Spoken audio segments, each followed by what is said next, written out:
20 years ago, the local vicar here at Holy Trinity Church, Brompton, just down the road from Harrods, started something that was to become a phenomenon. Back then, it was a short, simple course for those who wished to brush up on the Christian faith. But in the 1990s, after Reverend Nicky Gumbel took over the running of the course, it was transformed into the worldwide project it is today. The course is Alpha, and the Alpha story is an extraordinary one.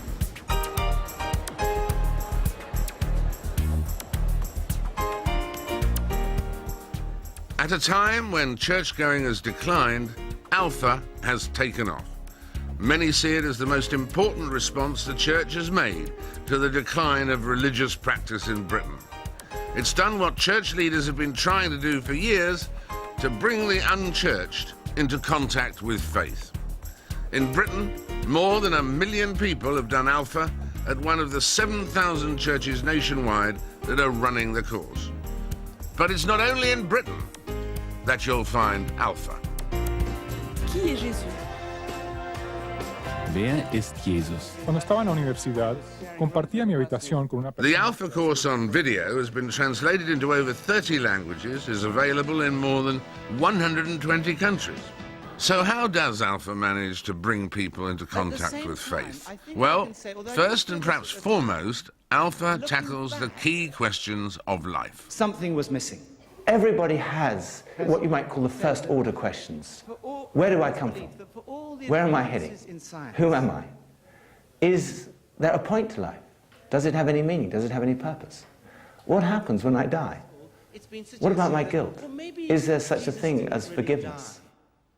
If they can find a place where they can discuss that with like-minded people, people like them, in an environment which is low-key, unpressurized, non-threatening, based on respect for people regardless of what they believe, then I think there are many, many people who want to seize that opportunity. Hello. Thanks. Thank you very much. Another feature of Alpha is informality. Each Alpha night starts with a meal, a chance to catch up with other people on the course. That's followed by a talk. Good evening. Very warm welcome to you all. Lovely to see you. Especially warm welcome if you're here for the first time tonight. Here at Holy Trinity, the talks are given by the Reverend Nicky Gumbel. And finally, after each talk, there's coffee, then small group discussions. There are 15 talks in the Alpha course. These are just some of them, covering key aspects of Christianity. But Alpha now goes well beyond churches. It's even proved popular in the prison service. Of the 158 prisons in Britain, Alpha now runs in 120 of them. I call myself Christian, but I still have my troubles. Prison Alpha is very successful because it offers prisoners something fairly unique. There's no doubt that it provides something to many people, a framework for life, a way of coping with death. And it's all kind of making sense to me. The interest is so great that usually we're turning prisoners away, but they can't handle the numbers.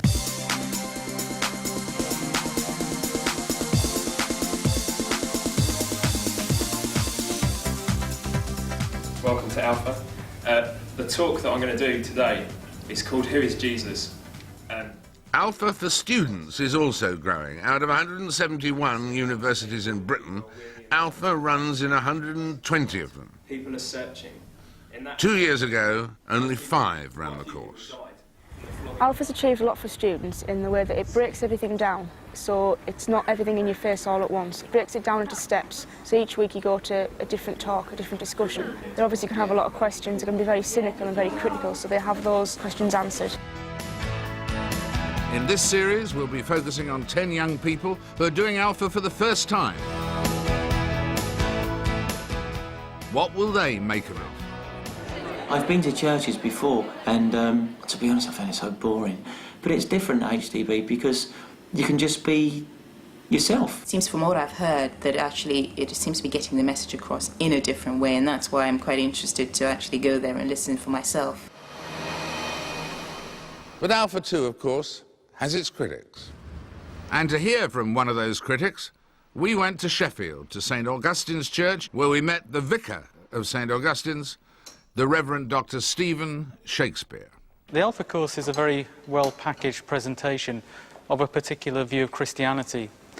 In its own terms, I think it's probably been a very successful, high-profile venture, but it's a venture which I think many of us have serious reservations about within the Church. We feel there are aspects of its content and its style which deserve to be questioned in perhaps a closer way than they have been up till now. I think it presents one version of Christianity, one brand of Christianity, as if it were the only one, as if it were the sole and absolute truth. And I don't think it does justice to the real living diversity of Christian faith and exploration and struggle over the past couple of centuries, let alone the past 2,000 years. I think in particular it has a very high view of the authority of the Bible, that Scripture is 100% God's word, revealed by God and inspired by God. I think the Bible comes alive for us much more if we see it as a human witness to God, and as we struggle with its questions, as the biblical writers struggled with their own experience of God. So the theology is very much driven by that centrality of the Bible, by a particular view of why Jesus died, and I think by the recent resurgence of charismatic worship within the Church. So the Holy Spirit plays a very particular, defined part within the theology of Alpha. But yes, it can change people's lives, and when that happens, I think it's important for all Christians to rejoice and welcome that. Not everybody who comes on an Alpha course will necessarily want to become a member of the Church, but that's the whole point, that they have the freedom to explore in their own way, and some will love it, some may not find it's the best way for them, but that's entirely a matter for them. I don't think I'll be converted into a Christian by the end of the course. I think I'll probably be a lot more open-minded. It's really a chance for me to meet other people with similar questions in their heads and similar doubts and fears. I think whether or not I open my heart or not depends on the people around me. If it has a brainwashing effect, I am not interested.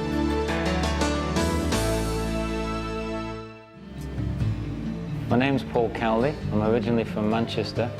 I attended an Alpha course 7 years ago, found God, and that completely changed my life. Alpha in prisons? Well, early days were Manchester, that's where I was born. Me and school didn't get on too well, I suppose. And then we came to the mutual decision to leave. They called it being expelled. So at 15, I left school.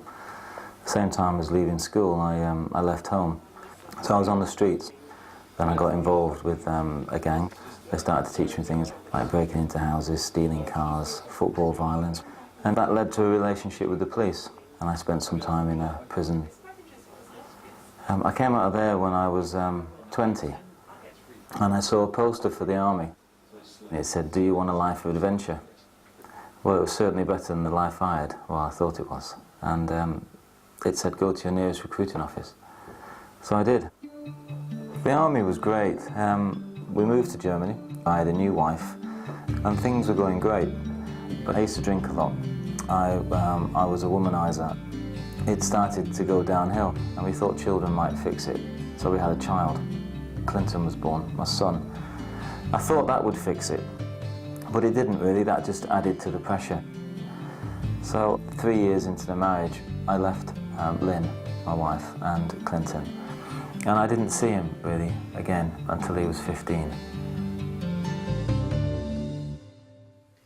The way I met Amanda was quite amazing, really. I was in Cyprus, and Amanda and her friend had wandered up to this mountain. And I went over and spoke to her, and started a relationship with her. And she moved in with me when we got back to England.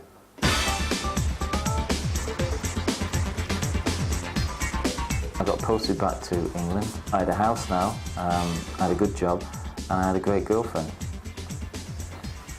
Out of the blue, I got a phone call from the army that said that my mum's taken ill.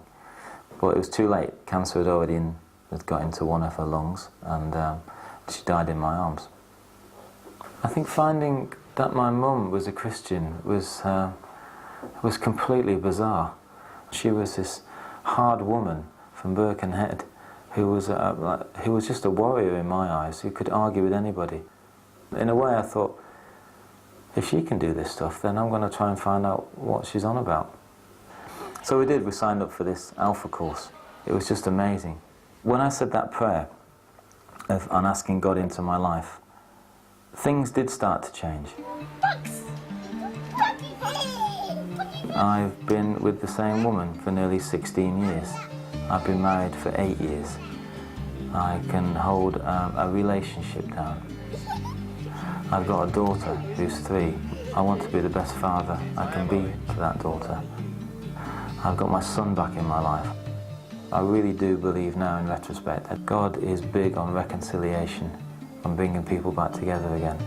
And the number that he's done on me and Clinton has been amazing. I don't think Alpha's everyone's cup of tea. There's lots of theological debates about Alpha. Some people like it, some people don't. And there's lots of other courses about the Christian faith, which are just as good. Has Alpha changed my life? Yes and no. Yes, it's changed my life, because if I hadn't have gone on that course, I wouldn't have found out about God and about his son Jesus and about the Christian life and about the relationship that you can have with him. The reason I said no is that it's not the Alpha course that has changed my life, it's God. Well, we've seen how Alpha can change people's lives. Alpha does work, but not, it has to be said, for everyone. Some find faith, some emerge wiser but no closer to faith, others reject it. Indeed, some drop out of the course completely. What will happen to our 10? How will they respond to Alpha? Join us after the break, when we'll take a good look at the Alpha 10 and their potential staying power.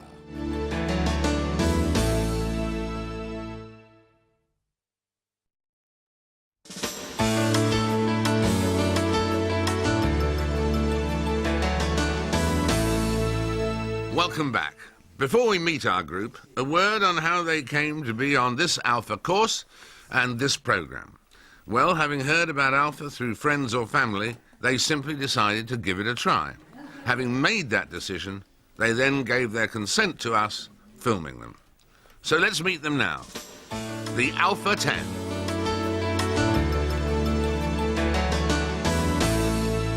Hi, my name's Munira Malincrot. Everyone calls me Minnie. I'm 24 years old. I went to university in Nottingham. Good place to go to university, really enjoyed myself. I work in the city doing financial recruitment, basically. I live with 6 other people in a big house. It's just like a big family, it keeps growing and growing. But it's really good fun, I love it. I go out drinking all the time. I go out clubbing all the time. I love clubbing. I've just recently got involved with a group of friends who do club promotions, and I've started helping them out as well. I really enjoy it, I really do. My background's quite unusual. My mother's family are all Muslims and they're from South America, and my father's family are German and they're all Christians. I don't see my father at all because my parents are divorced. I'm doing Alpha because I'm interested to find out about what keeps people going, and I think that religion sometimes can be the answer for people who are not strong enough to look at other things, and that's quite a controversial thing to say, but I'm not doing it because I feel that I have a big hole in my life. I don't know if Alpha will change my life, but I'm quite interested to sort of do the course and see if it maybe makes me think about things a little bit more. It's probably maybe a little bit of soul searching myself. I'm not sure, we'll see. Hi, I'm Mino Marley. I'm 31 years old. I'm a student from Uxbridge.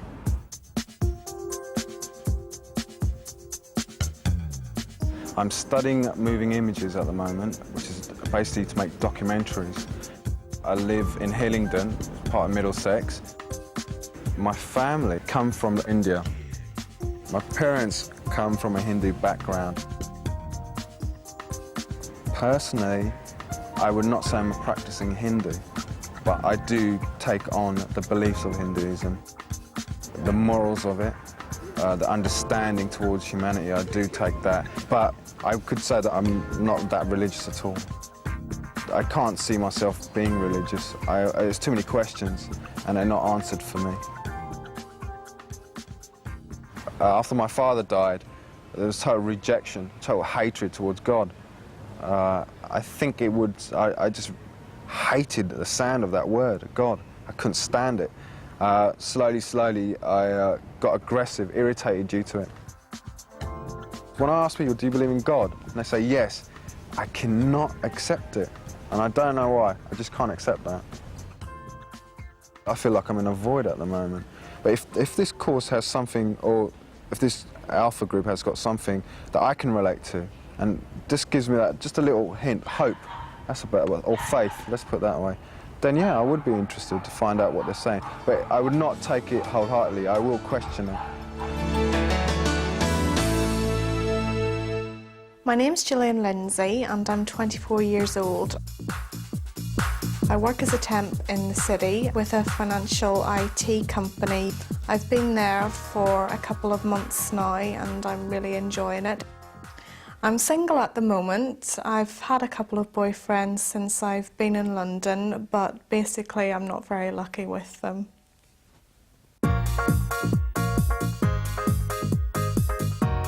There are a lot of questions I have about what's right and wrong morally. I mean, there's certain issues in today's world that I think should be looked at more. Sex before marriage, I mean, so much more difficult for people now, and I'm still a bit confused on where the church stands on this.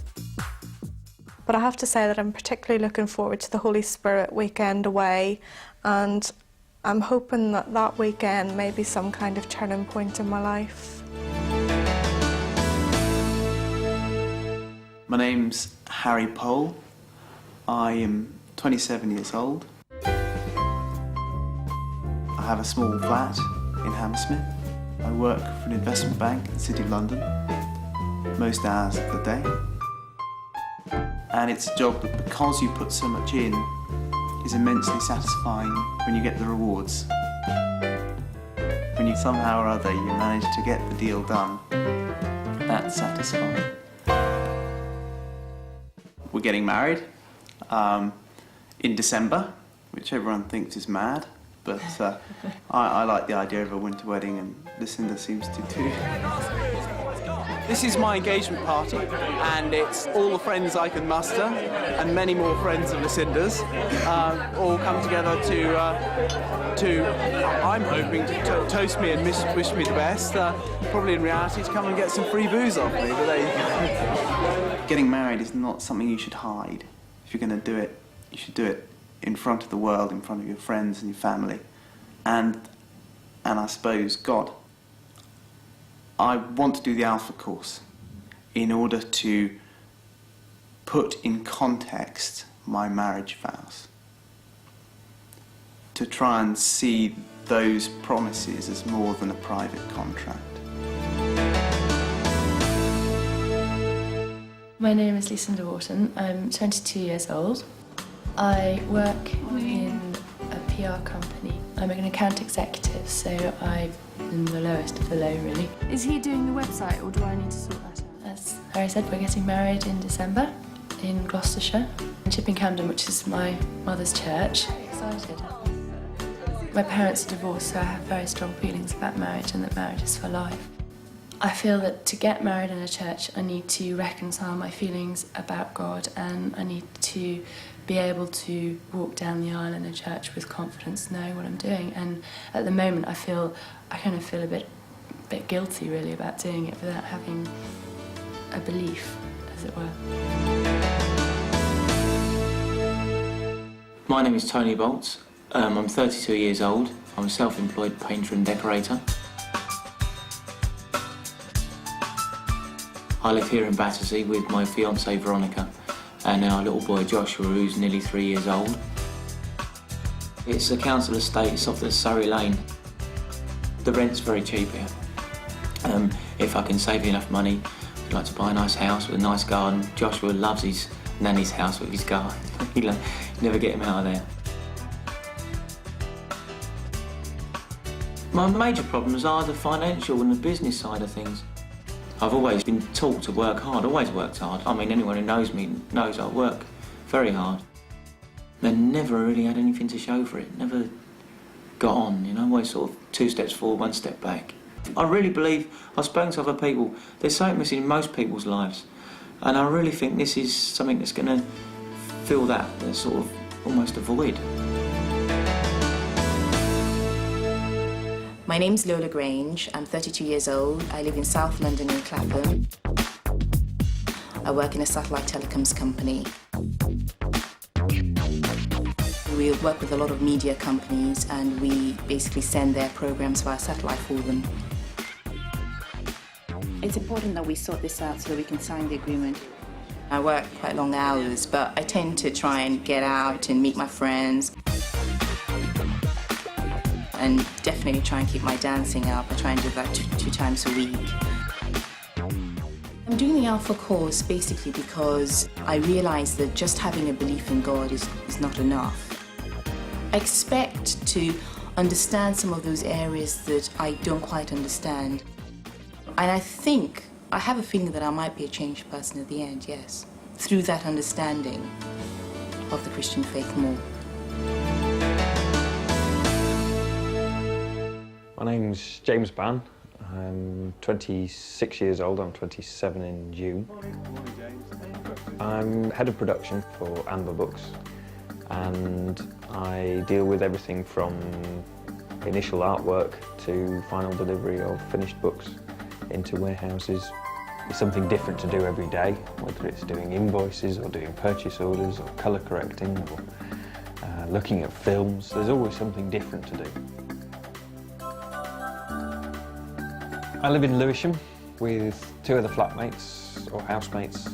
It's a 3-bedroom house, 3 of us in it, shared bathroom, and it all works very well. When it works brilliantly.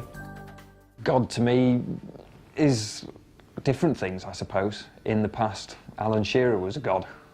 Because if he scores at St James's Park and we end up beating Manchester United 2-0, he's a god to me. I'm not religious as such. I don't go to church.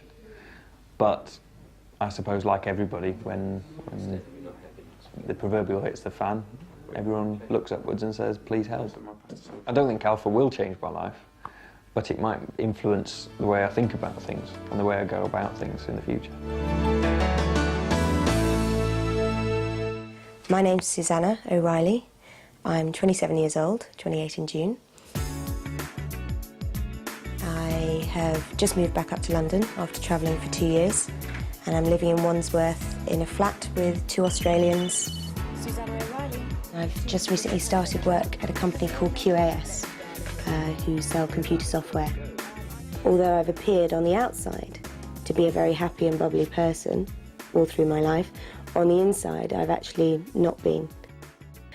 And it's probably taken me to really get to rock bottom, which is about 3 years ago now, to finally realise that I needed to do something about it and needed to maybe swap in my dark glasses for some rose-tinted ones. The Christian faith doesn't really mean anything to me. I know very little about it, and I suppose that's half the reason I'm going on Alpha. I don't expect to come out in 10 weeks' time saying I'm a Christian, hallelujah, I've been saved. But I expect myself to come out of it in 10 weeks' time more knowledgeable and able to make an informed choice as to whether I find out more about the Christian faith and whether I think it suits me for my life. My name's Gavin Slack. I live in the East End of London. I work for Pizza Hut. I'm actually the unit manager, and my job really is just trying to run the unit as a whole and try and sort of train and develop the people and make sure the business is moving forward.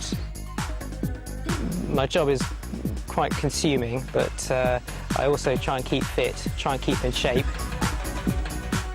I'm undecided about whether there is or is not a God. I think life would be more interesting if there was a spiritual element to life. and that if we were to basically live, die, and then get eaten by worms, that would be rather sad and quite disappointing, but possibly true. The reason I'm doing the Alpha course is partly my sister dared me. I think her words were, "I dare you to pick up this gauntlet." If I find one tiny single little golden nugget amongst possibly sort of truckloads of what I might deem to be irrelevance, then actually it might have been worthwhile.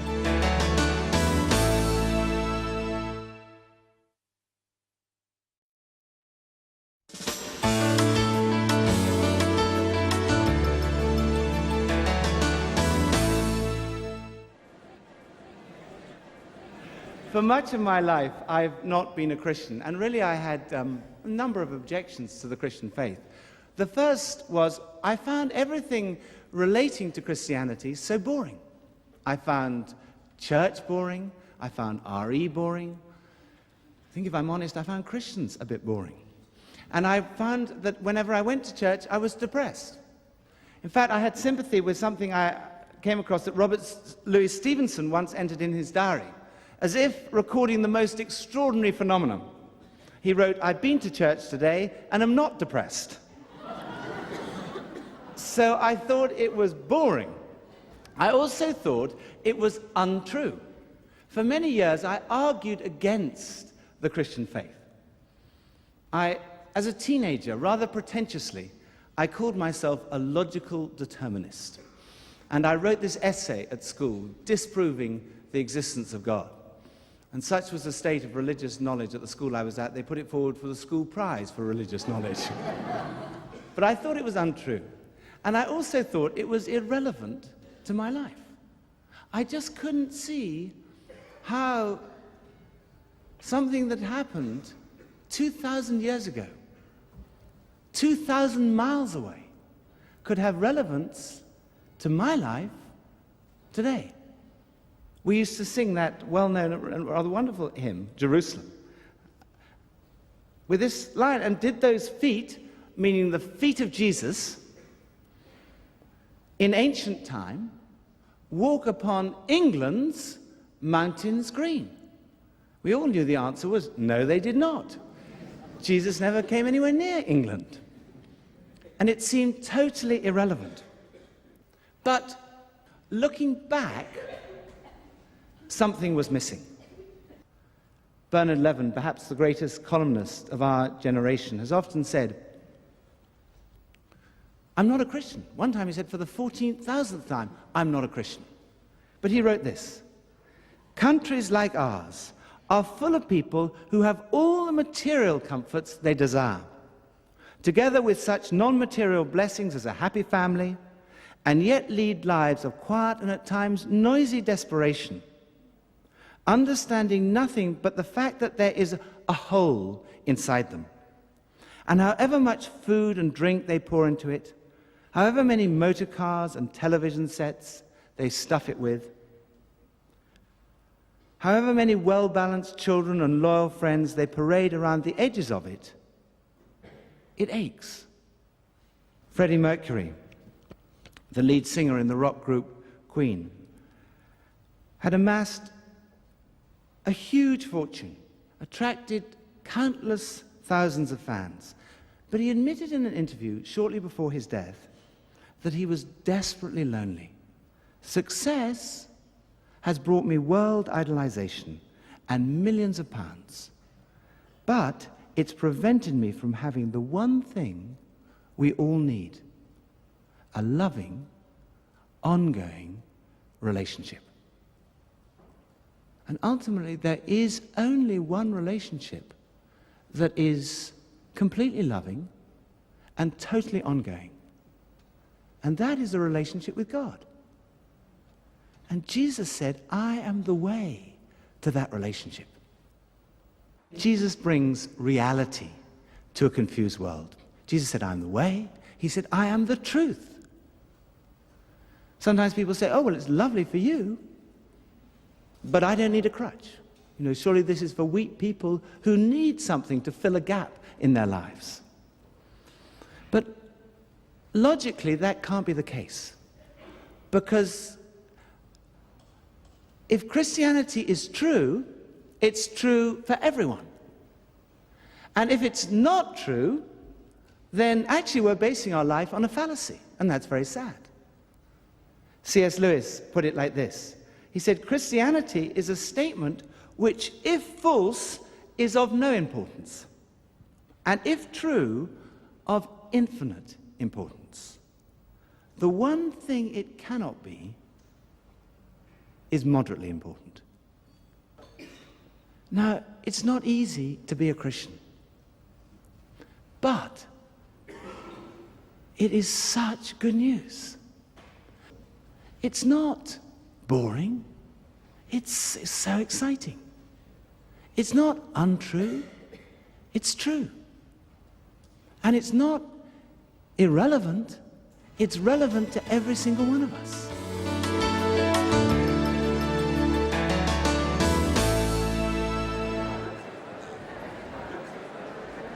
Good evening. Very warm welcome to you all. There's a great deal of evidence that Jesus existed. There's evidence first outside the New Testament. The Roman historian Tacitus speaks about him directly. The Jewish historian Josephus, writing very close to the time, wrote about his crucifixion and his alleged resurrection. So there's evidence inside and outside the New Testament that Jesus existed. But who was he? Some say, well, Jesus never claimed to be God. Of course, it's true that he didn't go around saying, I am God.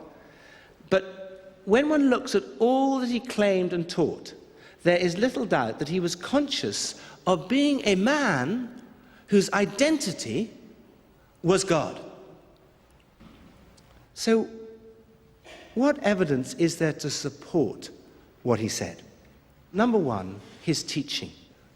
The teaching of Jesus is widely acknowledged to be the greatest teaching that has ever fallen from anyone's lips.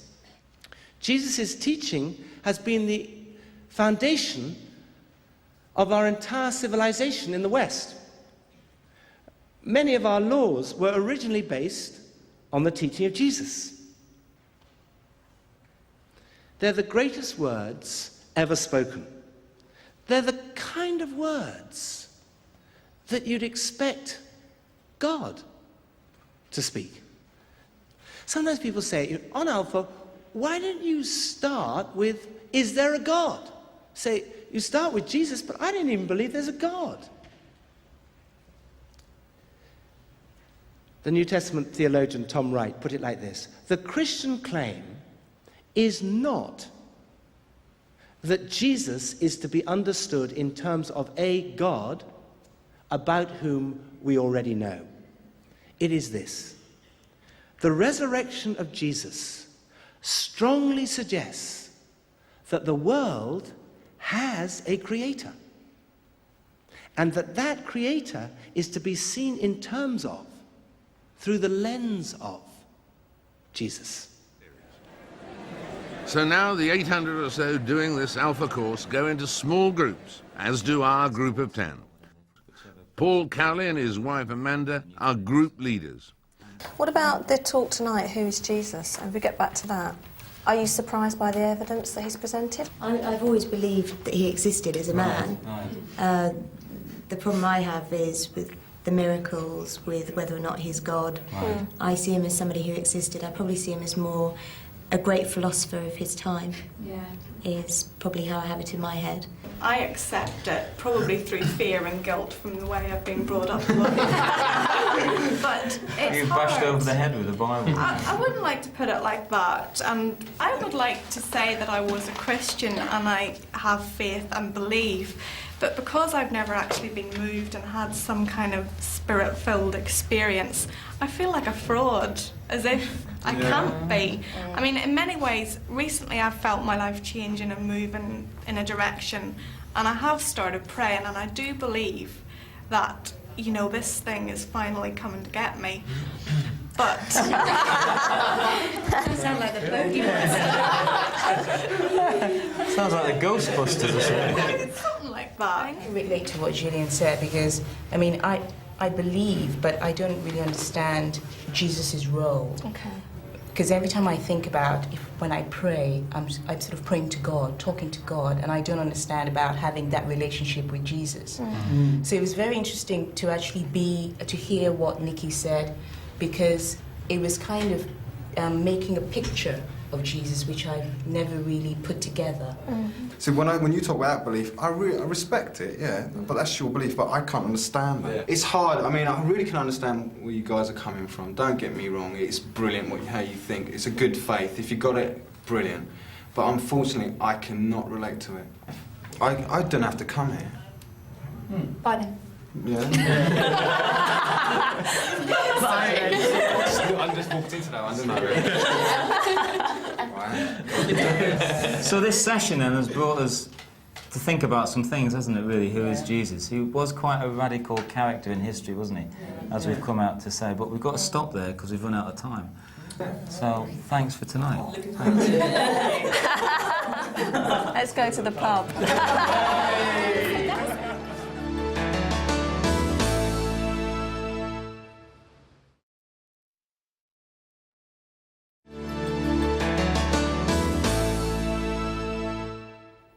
7 days later now, and people are gathering here at Holy Trinity Brompton for another Alpha Night. Last week's subject was, who is Jesus? Tonight's subject is, why did Jesus die? Presented as usual by the Reverend Nicky Gumbel. Let's join them now inside the church.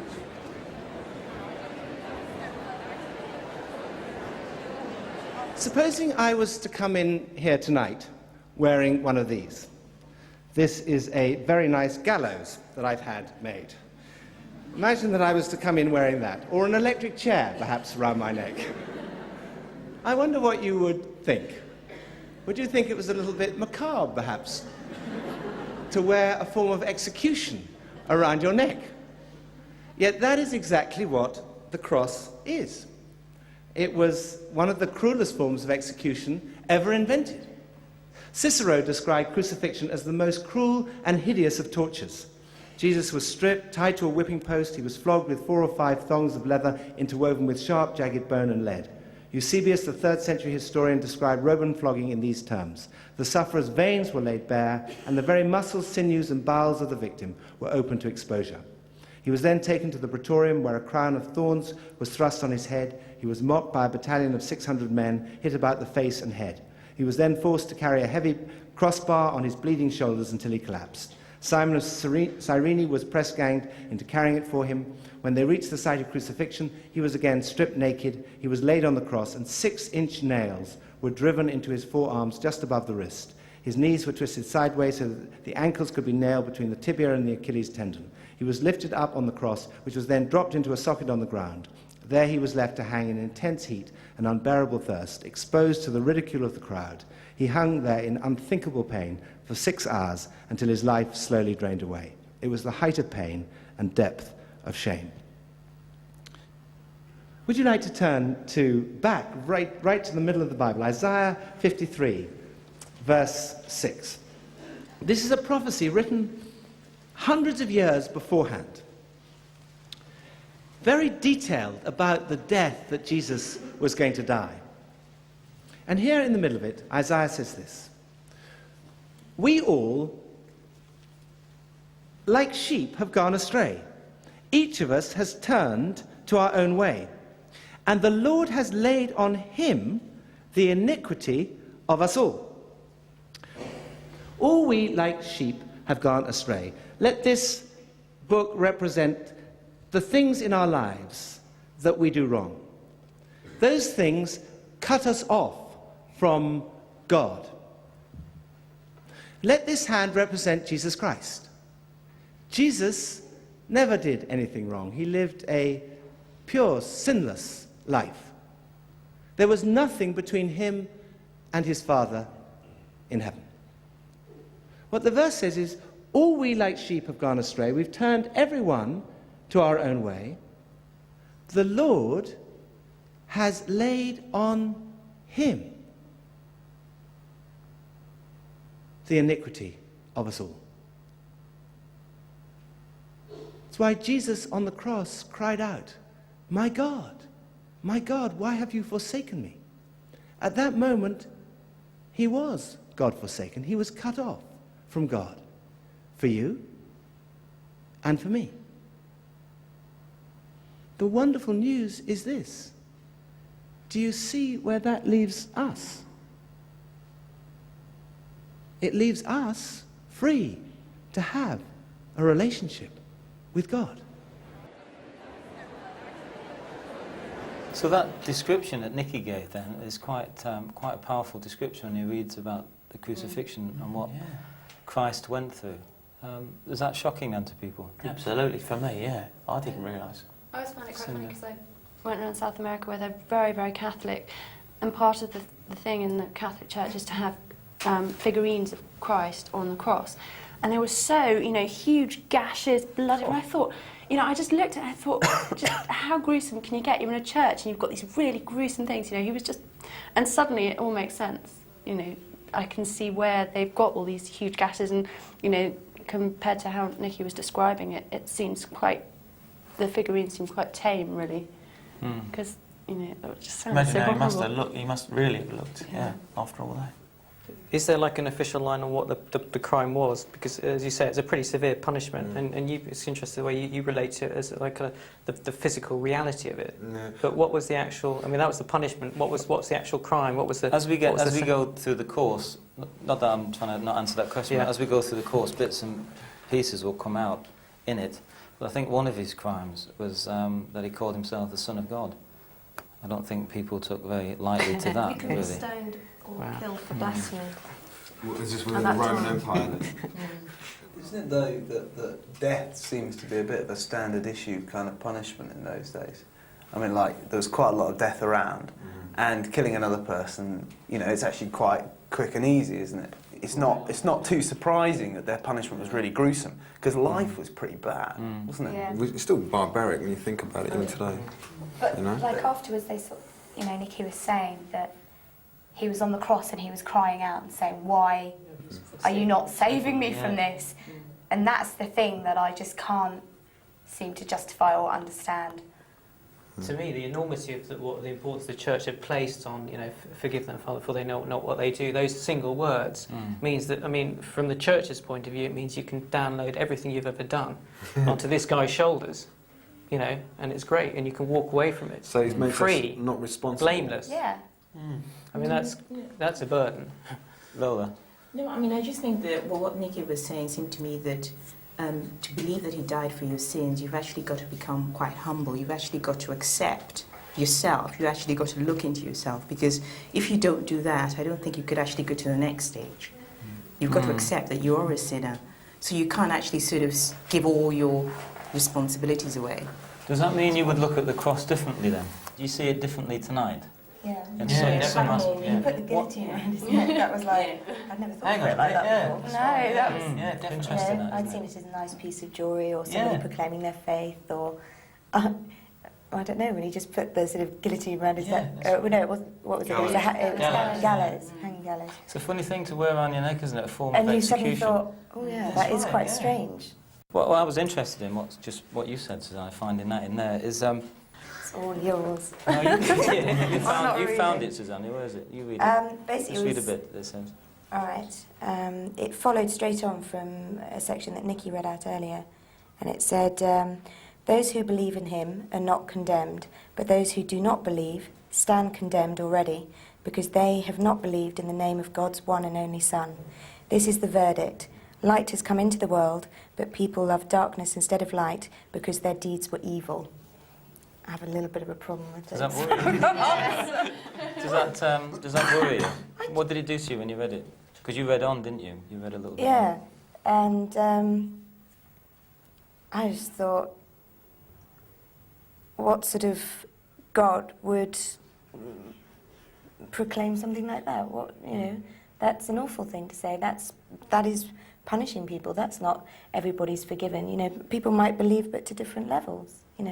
Right. This is saying, unless you believe in unless you believe actually in Jesus, you know, it doesn't matter if you believe in everything else or you abide by the rules or have similar morals or whatever. It's saying unless you believe in Jesus, basically you're condemned, and your deeds are evil. So that's quite a strong. I think that's a very line. strong paragraph. paragraph. It's almost like scaremongering. It's almost like if you don't live your life this way and do these things, then you're going to be condemned. There's no freedom in that. So then do you take the other stance of, okay, well, I'm going to live my life exactly how I want to now, and then say I could just live my life how I want to now, and then when I get to, you know, an old age, think, okay, quick, turn to religion. But I think the thing is, you have to start from the premise that we're all sinners, and I think that you would always do things that maybe you shouldn't do, or sometimes you do. Yeah. And I think that it's something you strive for, but I think I always have to sort of go back to the basics, that I will maybe sometimes do things that I'm not proud of, but you know, it's a standard to strive for. I don't think it's an absolute. So Christianity then stands out really a little bit, doesn't it? It's sort of it's different than the other religions, isn't it? No. In a way, or is it not? All religions seem to condemn something or another. You know, if they find something different or something new, they'll always. I mean, look at throughout life. It's just what I hate. Personally, what I hate about it is all these things they say. I don't feel that way. I don't feel like they're condemning me for something. Why? Just because I don't agree with what he's saying. I'm supposed to go here. I mean, how dare you say that to me? That wouldn't even cross my mind to say that to someone. I say, well, come in, whatever. He'll still be there for you. That's a better saying than that. It's a better saying for the Bible to say, look, come in, whatever you've done, come in. Doesn't matter. That's how I thought it was before. Yeah. I hadn't realised they condemn people that didn't. Okay, so that subject, why did Jesus die? It's quite an interesting subject, isn't it? It's made people speak passionately. So, with the course underway, and after 2 important sessions on the subject of Jesus, what's the feeling among our group? I'm really enjoying it. I mean, a lot of my questions are being answered, but at the same time I have a whole lot more forming in my head the more I hear about things and the more I go on. I'm not being convinced yet, no. We'll wait and see. There's stuff there's questions I've had already answered. I've started reading the Bible again, which is good, but I'm really interested. I'm really interested in Mino, and I don't know, we'll see what happens there, but I've got a good positive feeling about Mino. I'm sorry, but they haven't proved anything for me at all. I mean, I've heard stories. I've heard, is it Nicky? I suppose he's a very good orator. I think he comes across really well, but apart from that, he has not made one impression on me at all. You do walk away from the discussion wanting to continue discussing it. It's almost as if it gets warmed up just as it finishes, which is a bit of a shame, but we tend to go to the pub afterwards and have a chat about it as well. But yeah, it's interesting. I'm enjoying it so far. Well, the evening's over, and as you might expect at this stage, some very mixed feelings in our group. But of course, it's still very early days yet. And what's your view of it so far? The Alpha course has changed many lives. Could it change yours? Till next time, from Holy Trinity Brompton, goodbye for now.